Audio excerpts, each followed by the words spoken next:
Hai, Assalamualaikum warahmatullahi wabarakatuh. Apa kabar pemirsa semuanya? Kali ini kita akan melanjutkan cerita dari Misteri Bayi di Ruang Tamu. Nah, sekarang sudah masuk ke part 2. Nah, bagi yang belum nonton part 1, saya sertakan linknya di deskripsi. Oke, tanpa berlama-lama, kita langsung saja masuk ke ceritanya. Bisum, iya Neng. Kira-kira Bisum tahu sudah berapa lama kuntilanak itu meneror warga? Tanya Kak Naina yang masih penasaran. Kayaknya seminggu yang lalu Neng. Nah apa Neng? Penasaran juga? Kata Bisum. Enggak Bi, cuma nanya aja. Bi nggak kebayang loh Neng.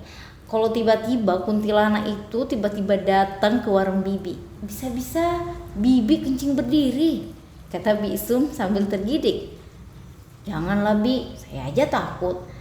Tapi kan Bi, sepertinya baru kali ini ada penampakan kuntilanak di daerah sini, kata Kak Naina. Sepertinya iya sih, waspadalah kita, kata Bisum. Ya udah, saya balik dulu ya Bi, soalnya anak-anak di rumah nggak ada yang jaga, kata Kak Naina. Ya udah, hati-hati Neng. Sesampai di kamar, Kak Naina segera memberi makan, lalu menyusui Yusuf dan Almira secara bergantian. Entah kenapa, ucapan Bisum barusan sangat mengganggu pikiran Kak Naina. Kak Naina berpikir, bagaimana jika anak yang dicari kuntilanak itu adalah Almira? Tapi kan Almira baru tadi subuh diketemukan, sedangkan teror kuntilanak itu sudah seminggu. Saat Kak Naina sedang bergulat dengan pikirannya sendiri, Kak Naina dikejutkan dengan bunyi bel rumah. Sepertinya ada tamu, pikir Kak Naina. Kak Naina segera meletakkan Almira lalu segera turun ke lantai 1 dan langsung membuka pintu. Rupanya setelah dibuka, Kak Naina melihat ada 2 orang pemuda sedang berdiri. Maaf, cari siapa? Tanya Kak Naina. Oh, kami dari kantor Bu. Kami ditugaskan Bapak untuk mengambil beberapa helai pakaian dan beberapa berkas Pak Patan, ujar salah satu dari mereka. Loh, emang Bapak mau kemana? Tanya Kak Naina. Bapak ada kunjungan mendadak keluar daerah Bu, jadi siang ini Bapak harus berangkat. Oh gitu, tapi kok Bapak nggak beritahu saya ya? Oh mungkin karena mendadak Bu, jawab laki-laki itu. Oh yaudah, biar saya siapkan ya, kata Kak Naina. Kak Naina segera masuk ke dalam rumah. Kak Naina mulai curiga karena minggu lalu Mas Fatan juga pergi keluar kota secara mendadak tanpa mengabarinya terlebih dulu. Nah sekarang dia mau pergi lagi. Ya meskipun bawahannya bilang itu urusan kantor, tapi Kak Naina tidak bisa percaya begitu saja. Kak Naina lalu meraih HP-nya dan segera menelpon Mas Fatan. Untunglah Mas Fatan mengangkatnya. Halo Mas. Ya, jawab Mas Fatan. Mas, apa benar kamu mau keluar ke daerah? Iya benar. Kok mendadak? Tanya Kak Naina lagi. Ya begitulah, namanya juga kontraktor, meetingnya serba mendadak. Aduh, kok bisa gitu ya Mas? Tapi kamu gak bohong kan? Tanya Kak Naina. Aduh Naina, Mas mana bohong? Mas ini betulan mau pergi kerja. Kamu jangan aneh-aneh deh. Yaudah, sebaiknya kamu lekas siapkan perlengkapan Mas, lalu kasih pada orang suruhan. Karena jam 2 siang Mas udah take out. Oh, Mas mau kemana rupanya? Tanya Kak Naina lagi. Kalimantan. Hah? Jauh banget Mas. Kalimantan apa? Ya pokoknya Kalimantan. Mas jelasin pun kamu gak akan tahu. Ya udah ya, Mas sibuk. Assalamualaikum. Waalaikumsalam, jawab Kak Naina.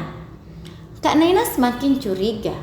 Sifat Mas Fatan semakin membuatnya curiga karena sudah 2 kali Mas Fatan bertindak seperti itu, pergi tanpa memberi kabar terlebih dulu. Ini Mas perlengkapan Pak Fatan, kata Kak Naina sembari menyerahkan tas ransel pada bawahan Mas Fatan. Kak Naina pun kembali masuk ke rumah. Ingin rasanya Kak Naina menceritakan masalahnya pada seseorang. Tapi pada siapa? Orang tuanya sudah nggak ada.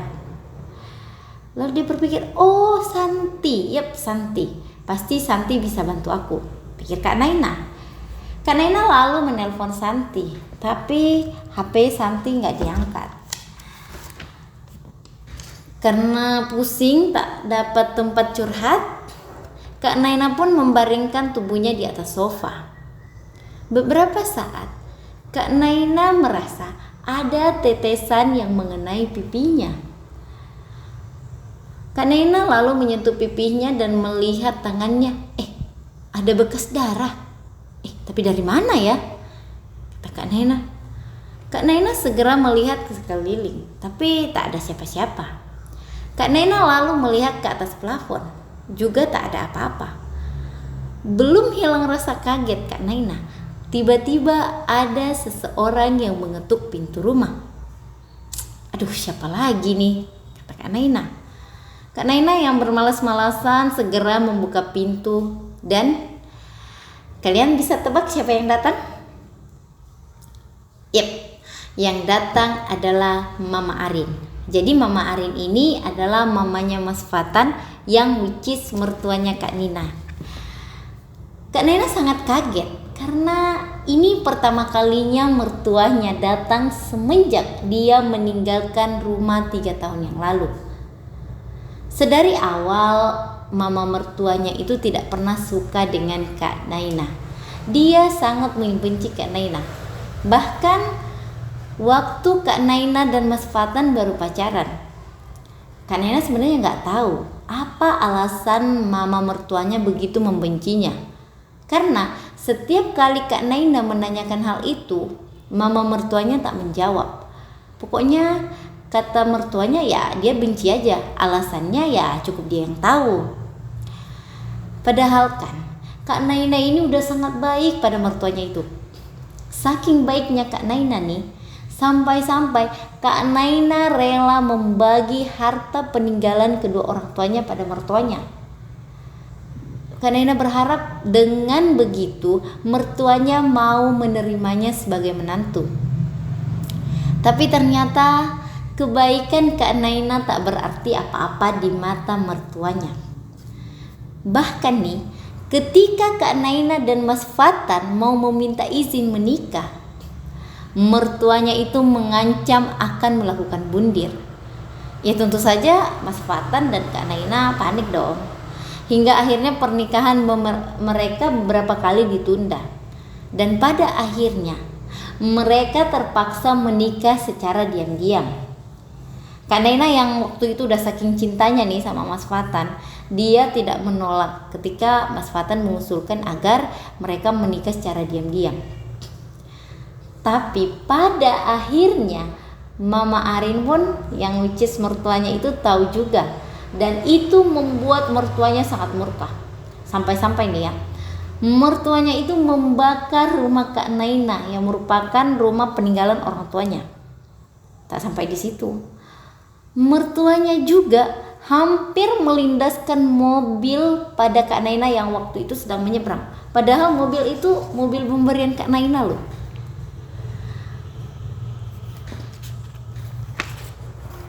Dan yang paling Kak Naina tidak lupa yaitu ketika mertuanya itu mengeluarkan sumpah serapah. Pokoknya banyak kali sumpah serapah yang dia keluarkan. Sampai mertuanya itu bilang semoga kau mandul lah, semoga kau meninggoy lah, semoga kau sengsara dunia akhirat, semoga kau, pokoknya banyak lah. Kalau Kak Naina mengingat semua itu, Kak Naina sangat bersedih. Bahkan ya, saat Kak Naina sedang hamil, mama mertuanya itu sempat-sempatnya memaksa Kak Naina untuk aborsi. Tapi Kak Naina menolak. dan ya tentu saja membuat mertuanya itu makin murka. Dan puncaknya tepatnya ya 3 tahun yang lalu. Jadi waktu itu mertuanya ini sengaja mendorong Kak Naina dari tangga, dan tindakannya itu tak sengaja dilihat oleh Mas Fatan. Jadi Mas Fatan waktu itu pulang dari kantor, jadi dia nggak sengaja melihat tindakan mamanya itu. Di situ Mas Fatan sangat marah. Mama sadar nggak sih? Mama ini numpang di rumah orang tua Naina loh. Jadi kebetulan orang tua Naina ini kan memiliki 2 rumah. Yang satunya udah dibakar nih sama mertuanya, tinggal yang satu lagi yang mereka tempati itu. Mama sadar, kata mertuanya. Tapi ya mama tidak pernah menganggapnya sebagai menantu. Sampai mama meninggoy pun, mama nggak rela dia menikah denganmu. Dan mama nggak rela dia jadi menantu mama. Astagfirullah ma, salah Naina apa? Mas Fatan. Ya kesalahan dia ya, karena dia merebut kamu dari mama, kata mertuanya. Ya udahlah, gini aja nih. Sekarang nih kamu pilih antara mama atau si Naina, kata mertuanya. Ya jangan gitulah ma, aku milih dua-duanya, kata Mas Fatan. Fatan, kamu harus milih antara aku nih atau si istrimu si Naina. Setelah berpikir beberapa saat, akhirnya Mas Fatan memilih Kak Naina daripada mamanya. Dan sejak saat itu juga mertuanya keluar dari rumah mereka dan dia memutus semua komunikasi. Bahkan Kak Naina dan Mas Fatan itu sampai tidak tahu di mana mamahnya berada. Tapi kini tiba-tiba mertuanya muncul begitu saja di hadapannya. Ya tentu saja itu membuat Kak Naina bertanya-tanya. Mah, kata Kak Naina sambil mengulurkan tangannya hendak menyalami mama mertuanya. Tapi mertuanya itu tiba-tiba menghindar. Ya lagi-lagi Kak Naina kecewa lah. Ternyata mertuanya itu ya masih tetap membencinya. Dengan rasa dongkol, Kak Naina pun ya mempersilahkan mertuanya itu masuk. Dan mertuanya pun melenggong aja gitu masuk. Nah, Kak Naina sekilas melihat wajah mertuanya itu pucat. Sepertinya dia sedang sakit. Tapi Kak Naina tidak bisa memandangnya terlalu lama, takut mama mertuanya murka. Lalu Kak Naina bertanya, mama mau minum apa? Teh apa air putih? Tapi mama mertuanya hanya menggeleng. Jadi Kak Naina berinisiatif untuk membuatkan teh saja. Tapi baru hendak beranjak, Kak Naina mendengar tangisan bayi dari atas. Sepertinya ada yang nangis. Bentar ya ma, sepertinya anak-anak nangis. Biar saya lihat dulu, kata Kak Naina. Kak Naina pun segera ke lantai 2 dan segera membuka pintu kamar. Rupanya Almira sedang menangis karena rambutnya dijambak oleh Yusuf. Kak Naina lalu menggendong Almira. Terus Kak Naina ngomonglah sama si Amar. Amar sayang, di bawah ada nenek, mamahnya ayah. Tolong dong Amar turun salamin nenek. Pasti nenek senang karena dia udah melihat cucunya udah besar. Kak Naina berharap dengan hadirnya Almar dan Yusuf setidaknya bisa membuat mertuanya luluh. Almar yang memang anaknya penurut pun segera turun. Kak Naina sengaja membiarkan Amar turun duluan. Ya setidaknya dia membiarkan nenek dan cucu itu saling bertemu. Tapi baru beberapa saat Kak Naina mendengar suara Amar berteriak histeris dari lantai bawah. Kak Naina segera meletakkan Almira dan segera turun ke lantai bawah. Nampak Amar sedang duduk jongkok sambil menutupi wajahnya dengan kedua tangannya. Dia duduk tepat di samping sofa. Kak Naina segera mendekati Amar. Ada apa sayang? Kata Kak Naina. Ada Bu De, Amar takut, muka Bu De berdarah, kata Amar dengan suara cadelnya. Bu D-nya mana sayang? Ada di atas sofa, kata Amar. Kak Naina tak melihat siapa-siapa. Bahkan mertuanya pun tak ada. Mama kemana ya? Pikir Kak Naina. Amar, tadi Amar ada jumpa nenek, tanya Kak Naina. Tapi Amar hanya menggeleng. Amal mau naik ke kamar mah, kata Amar. Oh ya udah, kamu naik aja. Kak Naina jadi penasaran. Bagaimana sih sosok Bu De itu? Tapi kata Amar, muka Bu De berdarah. Kak Naina berpikir, gak usah nampak lah, aku takut.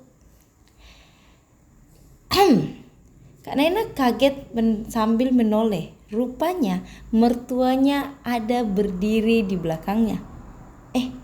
Mama dari mana? Kak Naina yang masih kaget. Gak kemana-mana, kata mertuanya.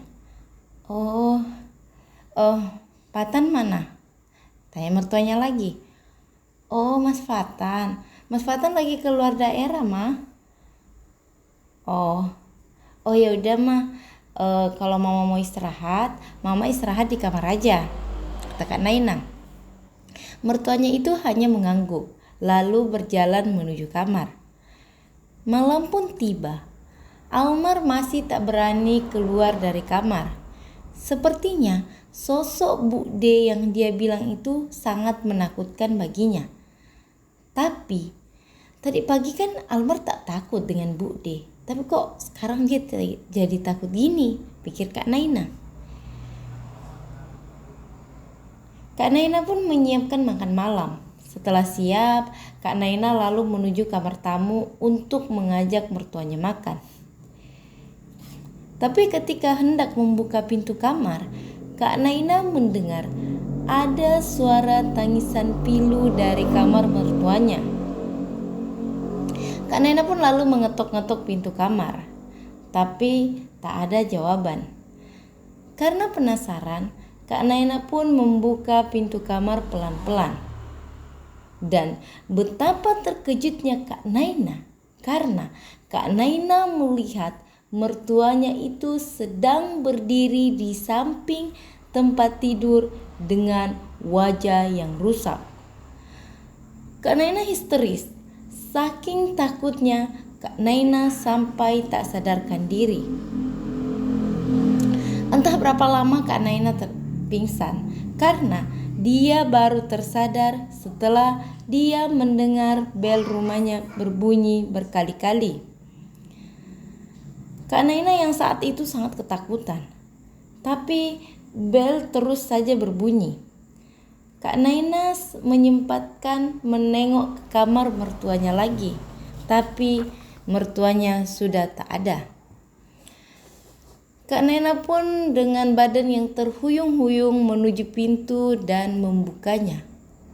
Dan Kak Naina terkejut karena ternyata yang memencet bel adalah mama mertuanya sendiri. Kak Naina melongo. Mama dari mana? Bukan urusan kamu, jawab mertuanya. Tapi Mama tadi di kamar ya? Tanya Kak Naina lagi. Gak, Mama baru saja datang, jawab mertuanya. Oh, Ma, jangan bercanda deh, Ma.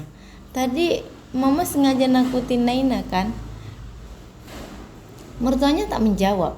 Dia hanya melihat Naina dengan tatapan tajam. Lalu dia melongos masuk ke dalam rumah. Pasti mama mertuaku ingin menakutiku, pikir Kak Naina. Kak Naina pun langsung naik ke lantai 2. Dia tak memperdulikan lagi mertuanya. Tapi ada yang aneh ketika Kak Naina melihat wajah Almira terdapat beberapa tetesan darah. Kak Naina sudah mulai ketakutan. Pasti mama mertuanya sengaja menerornya, pikir Kak Naina lagi. Kak Naina segera menelpon Mas Fatan. Untunglah Mas Fatan mengangkat teleponnya. Halo Mas. Iya, ada apa? Jawab Mas Fatan. Mas, di rumah ada Mama. Hah? Mama? Iya Mas, tadi siang Mama datang. Kamu jangan ngaco deh. Mama gak mungkin ke rumah kita.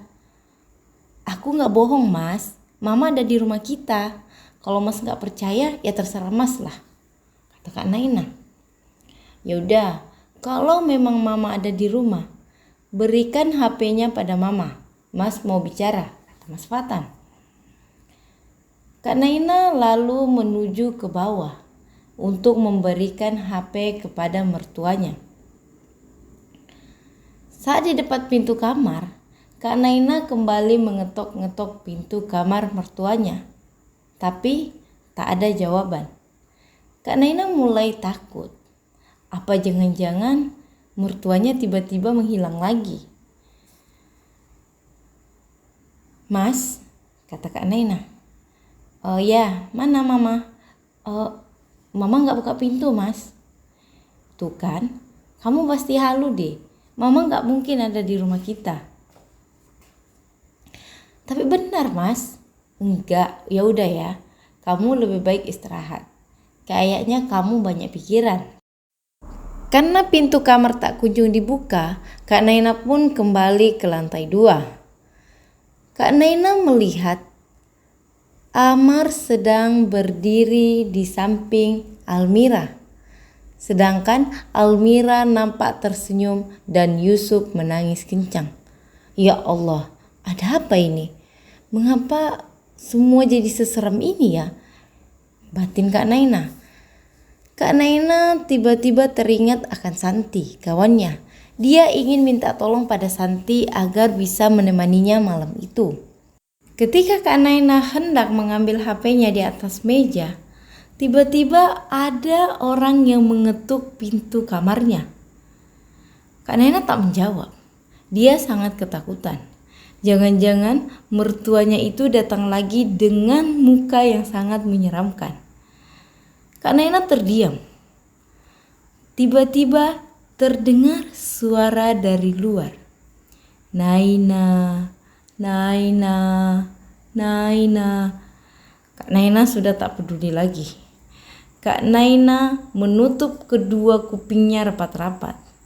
Setelah beberapa saat, suara itu pun menghilang. Kak Naina kembali memeriksa ketiga anak itu, Almira, Amar, dan Yusuf. Tapi yang aneh, bibir Almira terdapat bercak darah. Kak Naina segera memeriksanya, tapi wajah Almira tak ada luka. Lalu darah dari mana? Pikir Kak Naina. Dengan detak jantung yang masih tak karuan, Kak Naina menelpon Santi. Beberapa kali ditelepon, Santi belum mengangkatnya juga. Tapi Kak Naina terus saja menelponnya hingga Santi mengangkatnya. Halo Nin, kata Kak Santi dari balik HP. Halo San, kamu di mana? Oh, aku di rumah. Ada apa? San, kamu bisa nggak ke rumahku? Soalnya Mas Patan lagi keluar kota. Bisa ya? Kata Kak Naina. Aduh maaf Nin, aku nggak bisa. Aku ada urusan Belum sempat Santi melanjutkan ucapannya, Kak Naina mendengar suara seseorang dari balik HP. Siapa yang nelpon? Dan tiba-tiba telepon Santi terputus. Dek, hati Kak Naina tiba-tiba membara. Meskipun yang terdengar tadi hanya 3 kata, tapi Kak Naina sangat yakin itu adalah suara Mas Fatan. Dengan amarah yang memuncak, Kak Naina segera menelpon Mas Fatan. Tapi HP Mas Fatan gak aktif. Karena HP Mas Fatan gak aktif, Kak Naina kembali menelpon Santi. Halo Nin, kata Santi. Halo San, jawab dengan jujur. Tadi itu suara siapa? Suara yang mana Nin? Gak usah pura-pura tidak tahu lah San. Tadi aku mendengar suara Mas Fatan. Kamu sama Mas Fatan kan? Sedang apa kalian? Nin, kamu dengar aku dulu. Jangan langsung marah-marah gak jelas, kata Santi. Udahlah San, aku capek tau gak? Kamu itu sahabat aku pikir kamu tuh bisa dipercaya. Rupanya kamu sama aja seperti yang lain. Kak Naina segera mematikan HP-nya. Kak Naina menangis sejadi-jadinya. Rasanya dia betul-betul frustasi. Kak Naina malam itu sampai tak makan malam.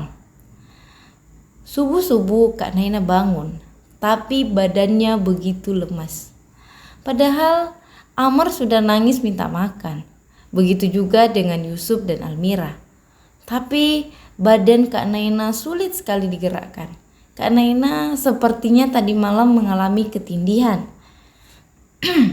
Kak Naina hanya menangis karena Kak Naina tidak bisa berbuat apa-apa. Hati Kak Naina pun begitu hancur karena semalam dia mendengar Santi bersama dengan suaminya.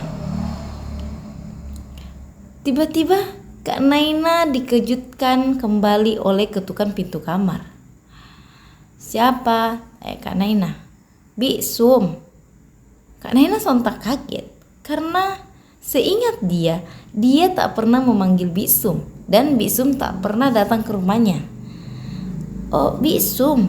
Oh, masuk aja Bi, pintunya gak dikunci." Bi Sum pun masuk dan dia melihat Kak Naina terbaring dengan muka yang pucat. "Sakit ya, Nen?" tanya Bi Sum. "Iya, Bi." "Kok Bibi ada di sini?" tanya Kak Naina. "Oh, tadi pas Bibi baru buka warung, ada seorang ibu-ibu yang datang. Dia meminta agar Bibi mengantar makanan untuk Neng." "Hah? Ibu-ibu, Bi?" tanya Kak Naina. "Iya." Ciri-cirinya kayak mana, Bi?"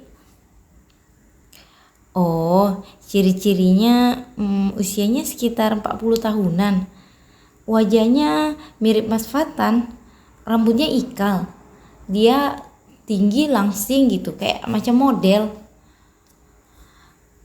Kak Naina tersentak. Sudah tak salah lagi, itu pasti mertuanya. Mama Arin ini memang belum terlalu tua karena mertuanya ini melahirkan Mas Fatan saat usianya baru 15 tahun. Sedangkan sekarang kan usia Mas Fatan sudah 30 tahun. "Sekarang ibu itu ada di mana, Bi?" tanya Kak Naina. "Ada di warung Bibi. Tadi dia suruh Bibi bawa ke sini dan katanya biar dia yang menjaga warung Bibi. Tadi dia bilang pintu rumah gak terkunci, jadi Bibi masuk aja." "Oh gitu, Bi." "Iya." Bi mau nanya, tadi ibu itu mukanya mulus atau mukanya ada rusak-rusak gitu?" tanya Kak Naina yang makin penasaran. "Ya mulus lah, Neng." "Ibu itu siapanya Neng sih?" "Oh, itu mama mertua saya, Bi." "Oh, tapi kok masih muda ya?" tanya Bi Sum. "Iyalah, Bi, namanya selisih usia Mas Fatan dengan mertua saya tidak terlalu jauh." "Oh, yaudah. Bi Sum pulang ya." "Iya, Bi, terima kasih ya, Bi." "Sama-sama." Kak Naina lalu menyiapkan makan yang dibawa Bi Sum pada Amar. Tapi tiba-tiba HP Kak Naina berdering.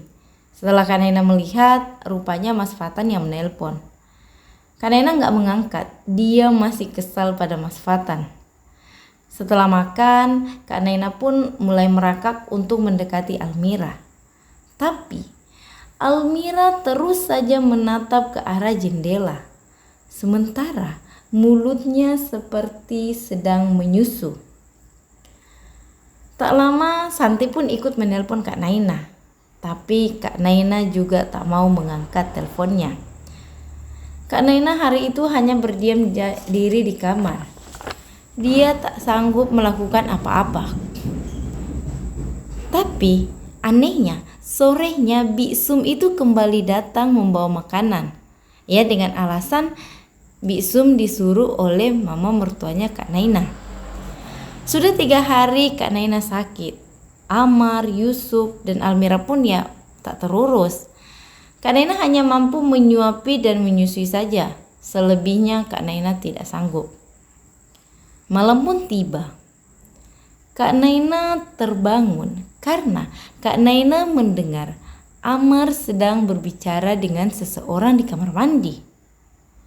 Kak Naina berpikir, sejak kapan Amar mau ke kamar mandi sendiri? Kak Naina lalu mempertajam pendengarannya dan Kak Naina mendengar Amar berkata pada seseorang, "Bude, terima kasih ya, Amal udah cebok." Bude sedang bersama Amar. Siapa Bude itu? Berlahan Kak Naina yang penuh dengan rasa penasaran berjalan mengendap ke arah kamar. Meski dia masih sakit, tapi dia paksakan karena dia harus memastikan Amar bersama dengan siapa. Kebetulan kamar tidur Kak Naina ini memiliki kamar mandi, jadi dia bergabung antara kamar mandi dan kamar tidur. Dengan langkah yang pelan, Kak Naina berjalan mendekati kamar mandi.